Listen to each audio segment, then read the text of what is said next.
Neomania and treadmill effects.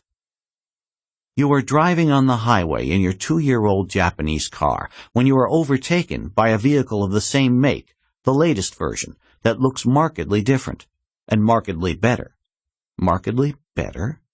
The bumper is slightly larger and the taillights are wider.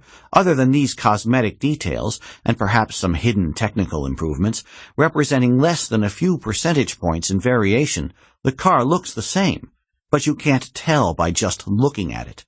You just see the lights and feel that you are due an upgrade. And the upgrade will cost you, after you sell your car, about a third of the price of a new vehicle. All that motivated by small, mostly cosmetic variations. But switching cars is a small cost compared to switching computers. The recovery value of an old computer is so negligible.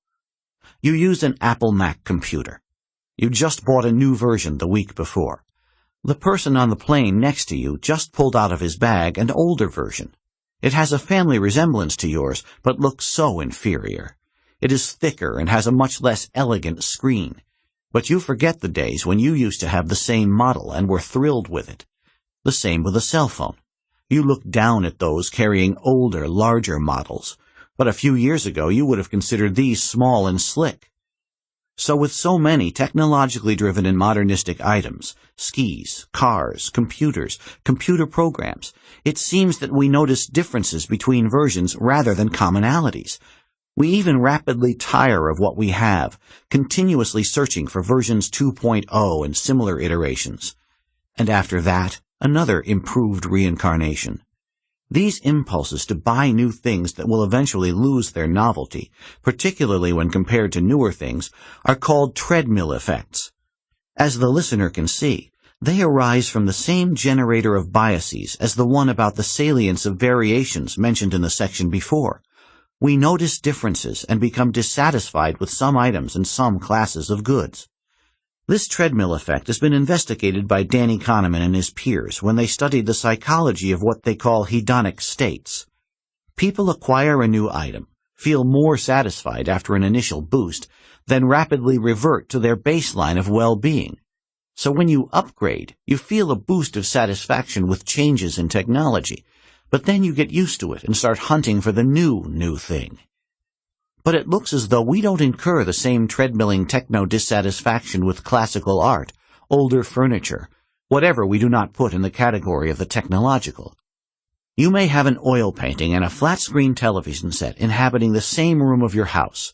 The oil painting is an imitation of a classic Flemish scene made close to a century ago, with the dark, ominous skies of Flanders, majestic trees, and an uninspiring but calmative rural scene.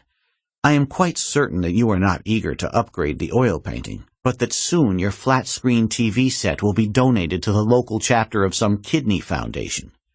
The same with dishes. Recall that we try to replicate 19th century dinner customs, so there is at least one other domain in which we do not try to optimize matters. I am initially writing these lines longhand, using a seasoned fountain pen. I do not fuss over the state of my pens. Many of them are old enough to cross decades. One of them, the best, I have had for at least 30 years. Nor do I obsess over small variations in the paper. I prefer to use Clairefontaine paper and notebooks that have hardly changed since my early childhood. If anything, they have degraded in quality. But when it comes to transcribing my writing into electronic form, then I get worried that my Mac computer may not be the best tool for the job. I heard somewhere that the new version had a longer-lasting battery, and I plan to upgrade soon, during my next impulse buying episode. Note, here is a strange inconsistency in the way we perceive items across the technological and real domains.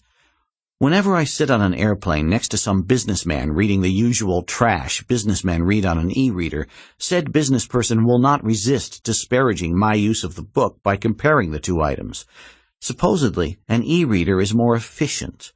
It delivers the essence of the book, which said businessman assumes is information, but in a more convenient way, as he can carry a library on his device and optimize his time between golf outings.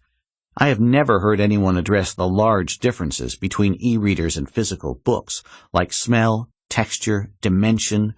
Books are in 3 dimensions.